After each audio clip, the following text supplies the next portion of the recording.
ओम।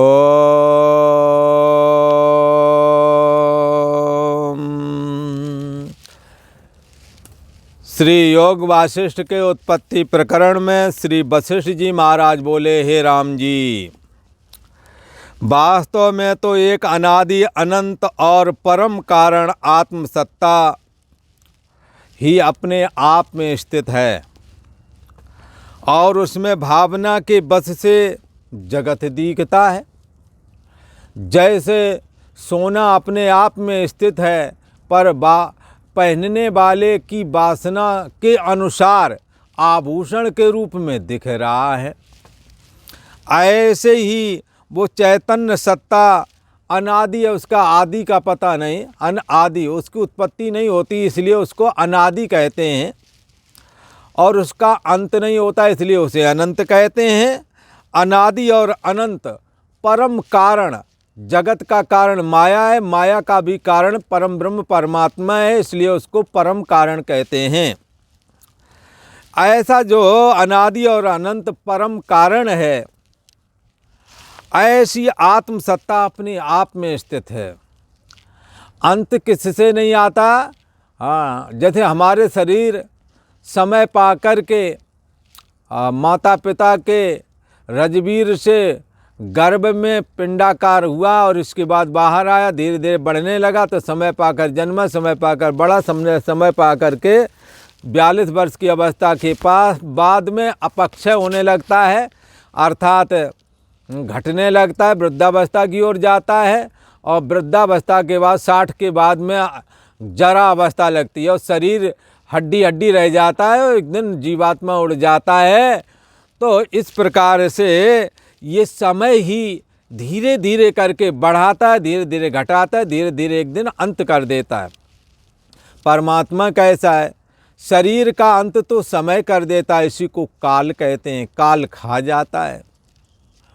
तो पर परमात्मा का अंत काल नहीं करता, परंतु पहले वाला काल जब हम बचपने में थे जो बीत चुका है, उस काल को भी ये चैतन्य सत्ता के रूप में विद्यमान जो बुद्धि देश का साक्षी आत्मा है, ये आपके बचपनों को जानता है, अर्थात भूतकाल में भी ये है, और वर्तमान में अब आप जवान हैं तो जवानी में आप जवानी को जान रहे, तो वर्तमान भी आप जान रहे।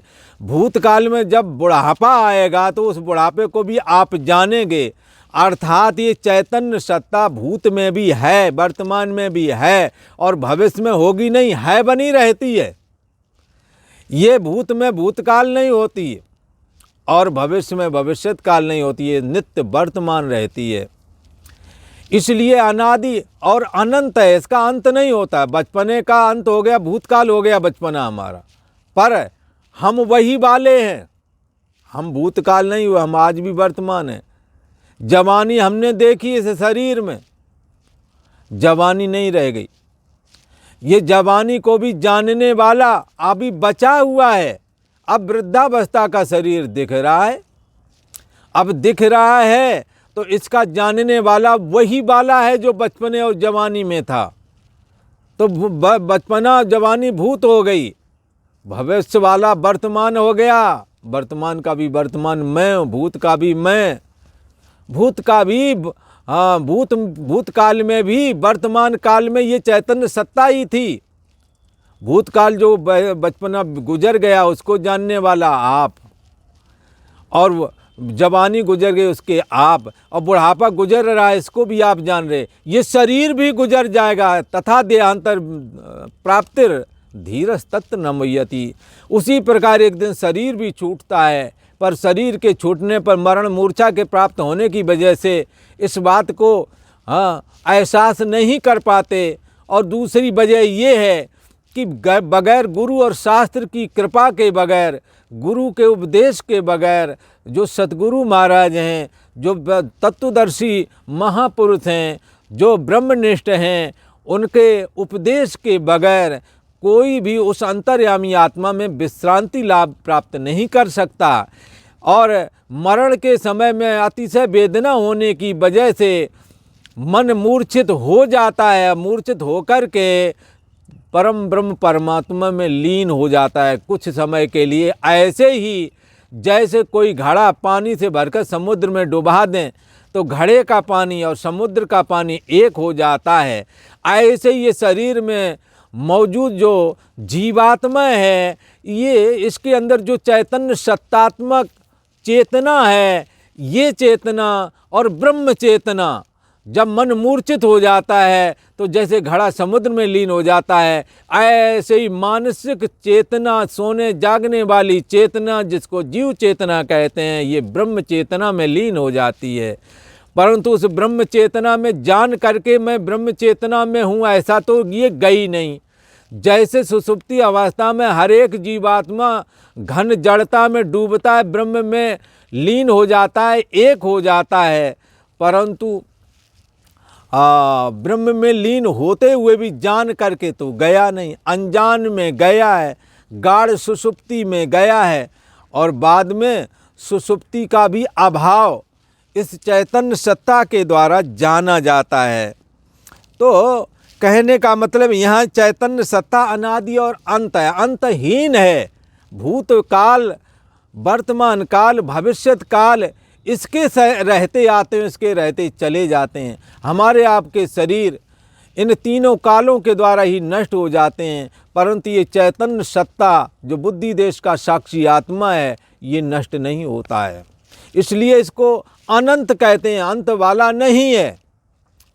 और परम कारण भी कहते हैं। शरीर का कारण मन और माया है, देह और देह का कारण मन, और समस्त जगत का कारण मन की समष्टि माया है। सारे मन एजुकल टू माया, माया को विघटित किया, हमारे आपके मन बन गए। सारे मन मिला दो माया हो गई, और माया को विघटित कर दो, हमारे आपके मन बन गए। तो ये मन जो है किसका कारण है? शरीर का। शरीर का कारण मन है और सारे जगत का कारण माया है। तो कैसा? ये परम कारण है। ये परम कारण माया का भी आश्रय प्रकाशक होने से ये चैतन्य सत्ता परम कारण कही गई है। भावना के बस से उसमें जगत भाषित होता है, परंतु ये जगत ब्रह्म रूप ही है। जैसे भावना से सोने में आभूषण दिखता है, ये आभूषण सुवर्ण रूप ही है, ऐसा समझना चाहिए।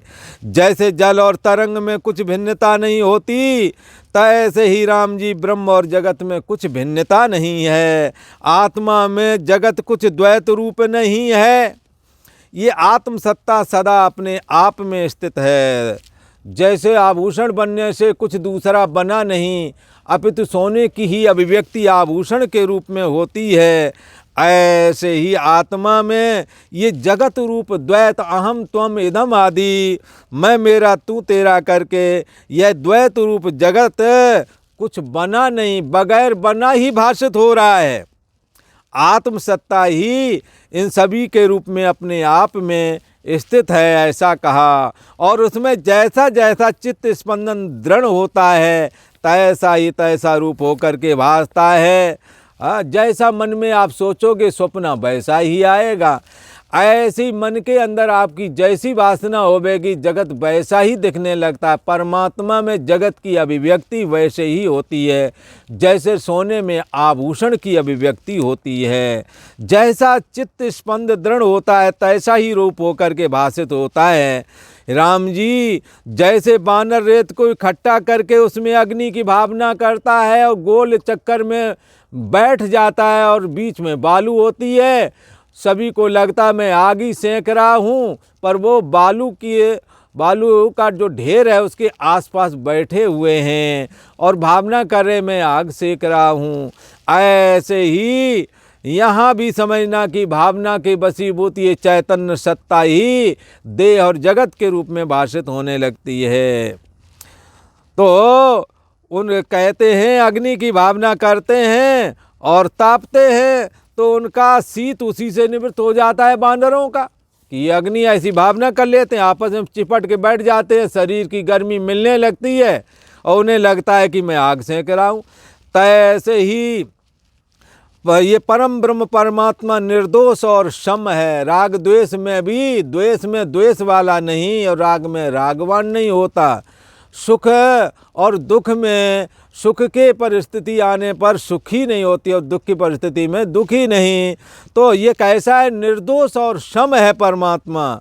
तो तैसे ही सम स्थित और शांत रूप आत्मा में ये जगत की भावना फुर आती है। जैसे साक्षी आत्मा में स्वप्ना फुर आता है, तब नाना प्रकार का ये जगत भासता है। जैसे खम्बे में पुतलियाँ पत्थर वाली, अन उदय ही पत्थर रूप ही है वो शिला, पर उसमें नगर और स्त्री पुत्र आदि के अनेकों जो मूर्तियां हैं वो अंकित होती हैं पत्थर में, वो पत्थर रूप ही है। जैसे पत्थर के खम्बे में पुतलियां अनुदय हुई शिल्पी के मन में उदय की नहीं भाषित होती हैं, तैसे ही आत्मा के बस से, आत्मा के बस से यानी भावना के बस से, जैसी भावना करोगे वैसा ही जगत दिखता है अंतर्यामी आत्मा में। भगवान वशिष्ठ जी कह रहे हैं, हे राम जी, भावना के बस से आत्मा ही जगत होकर के भाषित होने लगता है। जैसे सोना ही आभूषण बन करके भाषित होने लगता है, जैसे जल तरंग रूप होकर के भासता है, ऐसे ही भावना के बस से आत्मा ही मन में मैं मेरा तू तेरा भरा पड़ा है, भावना के बस से जगत रूप होकर के भाषित होने लगता है। और आज इतना ही। ओम शांति शांति शांति।